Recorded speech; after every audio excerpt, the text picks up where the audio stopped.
Hello friends. तो इस segment में हम लोग देखेंगे the making of Germany in Italy.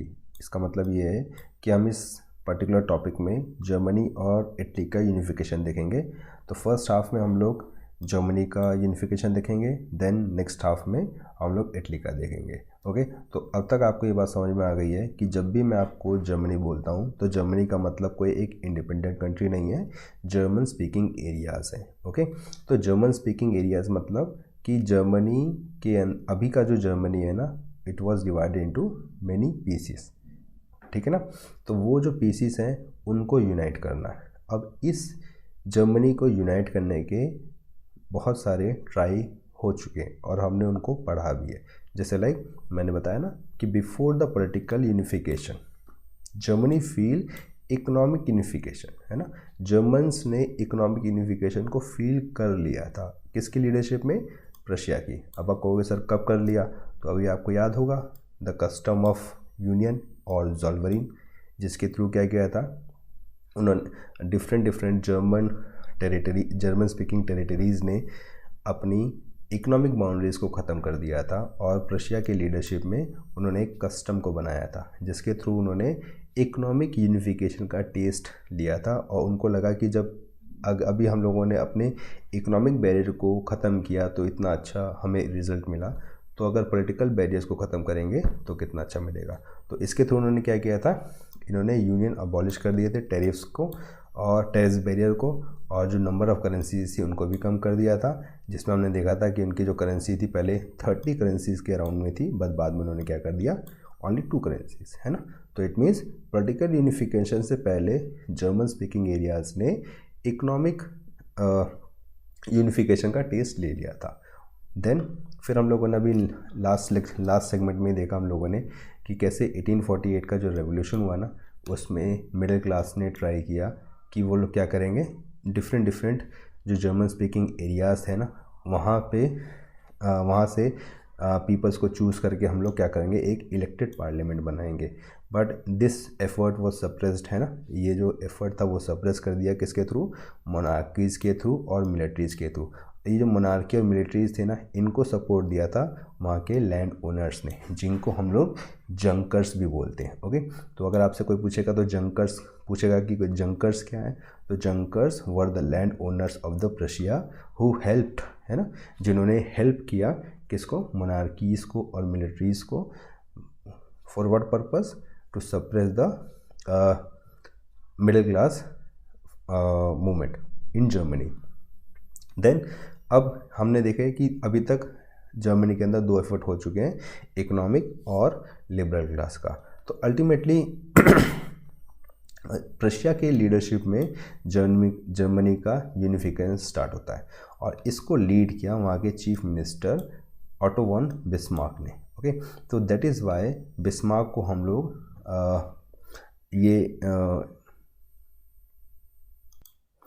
Ultimately जो बिस्मार्क है ना, वो एक सिनोनिम बन गया। सिनोनिम किस चीज़ का, कि जहाँ भी कोई किसी भी कंट्री में कोई यूनिफिकेशन होता है ना, तो उस यूनिफिकेशन के को करने वाले को बिस्मार्क के इक्विवेलेंट रखते हैं। जैसे like India after freedom it was divided into many रियासत्स, है ना, बहुत सारे रियासत्स में डिवाइडेड था, तो उसको यूनिफाई किया सरदार वल्लभ भाई पटेल ने।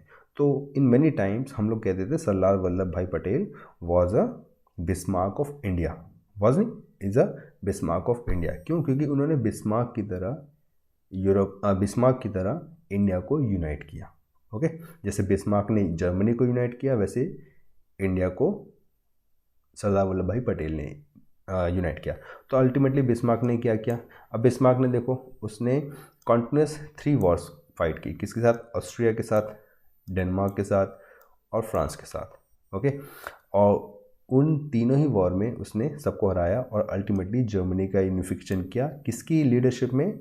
प्रशिया किंग की लीडरशिप में। ओके, और अल्टीमेटली जो प्रशिया के किंग थे ना, विलियम फर्स्ट, वो क्या बन गए, वो बन गए जर्मनी के किंग, है ना। पहले वो प्रशिया के किंग थे, अब वो प्रशिया के किंग के साथ साथ जितने भी जर्मन स्पीकिंग एरियाज़ है ना, जिनको मिला के Prussia plus German speaking areas सबको मिला के एक नया कंट्री बना जिसको हम बोलते हैं जर्मनी। ओके, अब इसके बाद ये जो जर्मन एम्परर की सेरेमनी थी ना, वो वर्साई में बुलाई। ओके, तो अब आपके दिमाग में ये आना चाहिए कि सर ये वर्साई तो फ्रांस के अंदर है, यूनिफिकेशन हुआ जर्मनी का, तो ये मीटिंग फ्रांस के अंदर क्यों बुलाई। ओके, तो आपको ये ध्यान में रखना चाहिए।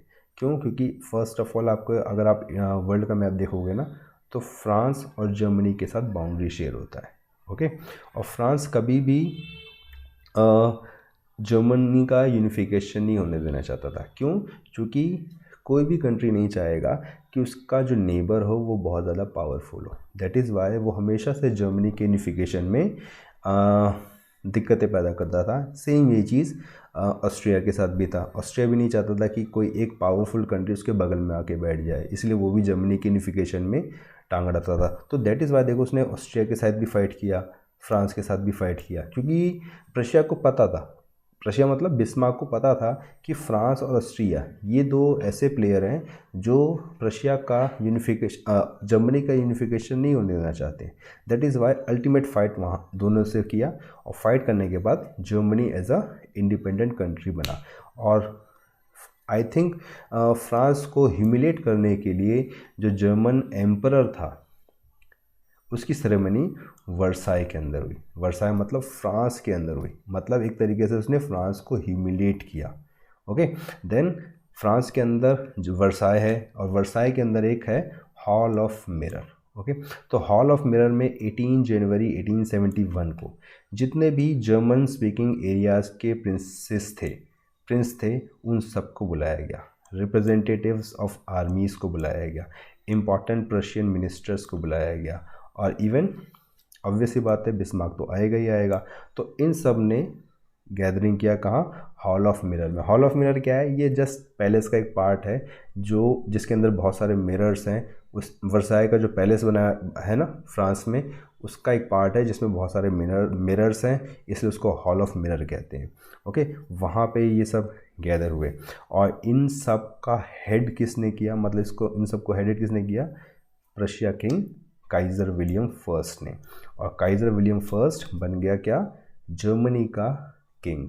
ओके, तो अब आपके माइंड में ये चीज़ हमेशा रहनी चाहिए कि, क्योंकि ये आगे भी यूज़ होगी, क्या कि जर्मनी का यूनिफिकेशन हुआ और फाइनल वॉर हुआ फ्रांस के साथ। फ्रांस के अंदर वर्साई पैलेस में प्रशिया ने मीटिंग ऑर्गेनाइज की, और वो मीटिंग के थ्रू उसने क्या किया? फ्रांस को ह्यूमिलेट किया। तो अब फ्रांस भी वो ह्यूमिलेशन के बाद अपने एक मौके की तलाश में कि कैसे वो जर्मनी से बदला ले। ओके, तो देन अब देखते हैं हम लोग आउटकम ऑफ जर्मनी यूनिफिकेशन। तो फर्स्ट ऑफ ऑल क्या आया? फर्स्ट ऑफ ऑल आया कि ये जो जर्मनी का यूनिफिकेशन हुआ ना, उसके थ्रू प्रशिया ने अपनी पावर को स्टेब्लिश किया यूरोप के अंदर। क्या? क्योंकि प्रशिया के लीडरशिप में हुआ ना, तो प्रशिया और फाइन वॉर भी उसने ऑस्ट्रियन एम्पायर के साथ किया, फ्रांस के साथ किया। तो अल्टीमेटली उसने अपनी पावर को शो किया ना कि ना look, I am the powerful person, है ना, I am the powerful country in Europe. Okay, then जब ये प्रशिया क्यों कर पाया इस तरीके से, मतलब प्रशिया सक्सेसफुल क्यों हुआ? क्योंकि उसके पास मॉडर्नाइज्ड करेंसी थी, बैंकिंग सिस्टम उसका बहुत अच्छा था, ओके, जुडिशियल सिस्टम बहुत अच्छा था। दैट इज़ वाई वो उसमें बहुत सक्सेसफुल हो गया। और अल्टीमेटली जब इस तरीके से जर्मनी का यूनिफिकेशन हो गया, ओके, तो वो प्रशिया के जो मेजर्स थे वो अदर जर्मन जो पार्ट्स थे, अदर जर्मन पार्ट्स मतलब मैंने भी बताया ना कि जर्मन स्पीकिंग एरियाज थे जिस पे बहुत सारे प्रिंसेस रूल करते थे, और अल्टीमेटली सभी प्रिंसेस क्या किए? प्रशिया के अंदर, प्रशिया की लीडरशिप में उन्होंने एक कंट्री बना लिया जर्मनी।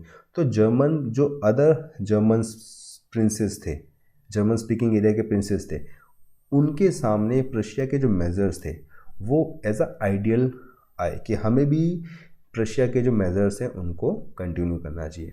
और last, preparation of first world war, मतलब अब फ्रांस के बगल में उसका एक एनिमी है जर्मनी, और जर्मनी को पता है कि फ्रांस उससे कभी भी बदला लेगा। तो अल्टीमेटली दोनों ने अपनी पावर को बढ़ाना स्टार्ट किया, ग्रुपिंग स्टार्ट हो गया पूरे यूरोप के अंदर, और वो पावर बढ़ाना, आर्म्स को प्रिपेयर करना, ग्रुपिंग करना, ये अल्टीमेटली फर्स्ट वर्ल्ड वॉर की तरफ लेके जाता है। और फर्स्ट वर्ल्ड वॉर कहाँ ख़त्म होता है? वर्साई ट्रीटी पे।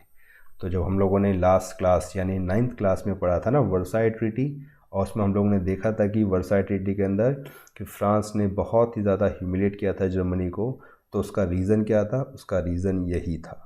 ओके, तो यहाँ पे हमारा ये सेगमेंट ख़त्म होता है। तो अगर आपने इसको एंजॉय किया है तो आप चैनल को सब्सक्राइब कर सकते हैं और वीडियो को लाइक कर सकते हैं। Thank you.